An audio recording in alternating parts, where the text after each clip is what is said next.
Ukrainian President Vladimir Zelenskyy has announced that he had approved key principles for major arms agreements with the United States. He described the agreements as large-scale and expressed hope that they would be fully implemented, which he believes will strengthen both Ukraine and the U.S. along with their allies. Zelenskyy, who praised the U.S. government's efforts to pressure Russia towards peace, highlighting that sanctions and international pressure are essential to limiting Moscow's resources for the war. He mentioned ongoing preparations for further discussions with global partners aimed at strengthening Ukraine's position. Цінуємо принципові кроки Америки для тиску на Росію заради миру. Саме зараз треба діяти, щоб примушувати Росію до миру. Так, Москва хоче воювати і далі, але це питання у потенціалі. Ukraine's parliament has voted unanimously to restore the independence of two key anti-corruption agencies, aiming to calm the country's most serious political crisis since the war in Russia.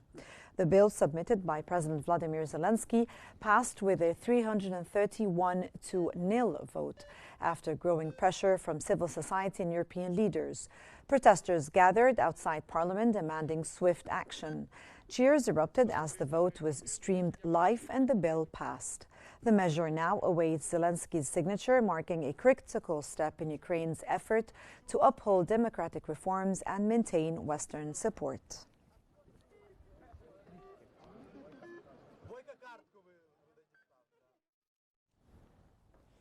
And Russia has announced it had seized control of Chasiv Yar, a strategic town in eastern Ukraine, following nearly 16 months of intense combat. The town's capture would pave the way for further advances in the Donetsk region. The Russian Defense Ministry said its forces had liberated the town. Ukraine has not officially responded to the claim.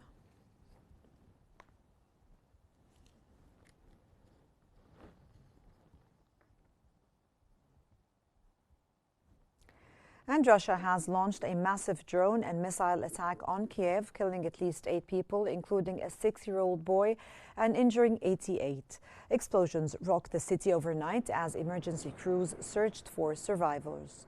President Vladimir Zelenskyy condemned the attacks, saying peace without strength is impossible. Kiev's mayor reported 9 children wounded, and the highest in a single night since the war began.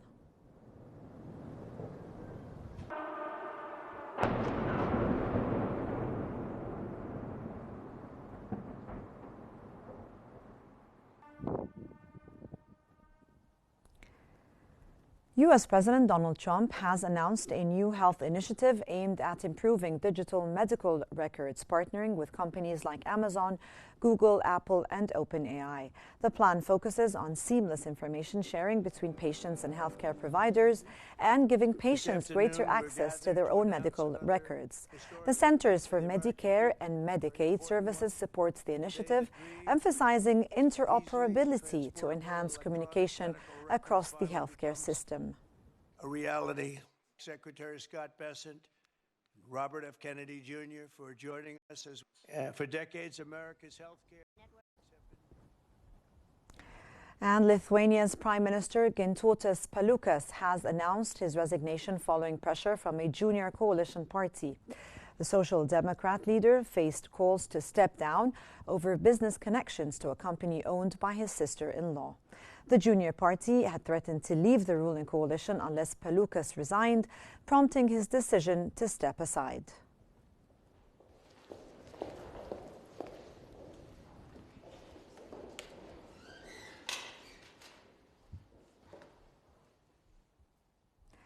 An F-35 fighter jet crashed near Naval Air Station Lemoore in Central California. The U.S. Navy confirmed the pilot successfully ejected and is safe, with no other personnel affected.